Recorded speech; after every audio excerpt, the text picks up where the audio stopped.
CSA ইউএসপিতে বুয়া করো, দেখি পারো কিনা। ভাই তুমি করো। প্রথম রাউন্ডে কাণ্ড ঘটিয়ে ফেলি 20 ড্যামেজ দিয়ে, সাথে একটাকে লাল মারি আরেকটাকে কালো মেরে 3 কিল করে ফেলি। কি বট টিমমেট রে ভাই, গান দিয়ে কিল করতে পারে না। দ্বিতীয় রাউন্ডে একটাকে লাল মেরে আরেকটাকে যখন মারি 110 খাইছে রে, রাশ দিতে হবে ভাই, মরস না। এটাকে আবার কে উঠালো। তৃতীয় রাউন্ডে টিমমেট গুলো যে কি কিলছোর, আর এই জায়গাতে তাড়াহুড়োতে গান উঠে যায়। ইএসপির জায়গায় শটগান হাতে চলে আসে, আর শেষে 45-এর হেড লেগে প্লেয়ারটি মারা যায়। এখনকার প্লেয়ার গুলো খুবই দুর্বল, সাবস্ক্রাইব আর ফলোটা করে দিও। সিএসএ ইউএসপিতে বুয়া করো, দেখি পারো কিনা। ভাই তুমি করো।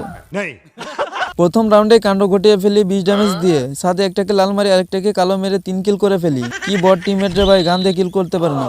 দ্বিতীয় রাউন্ডে একটাকে লাল মেরে আরেকটাকে যখন মারি 110 খাইছে রে, রাশ দিতে হবে ভাই, মরস না। এটাকে আবার কে উঠালো। তৃতীয় রাউন্ডে টিমমেট গুলো যে কি কিলছোর, আর এই জায়গাতে তাড়াহুড়োতে গান উঠে যায়। ইএসপির জায়গায় শটগান হাতে চলে আসে, আর শেষে 45-এর হেড লেগে প্লেয়ারটি মারা যায়। এখনকার প্লেয়ার গুলো খুবই দুর্বল, সাবস্ক্রাইব আর ফলোটা করে দিও।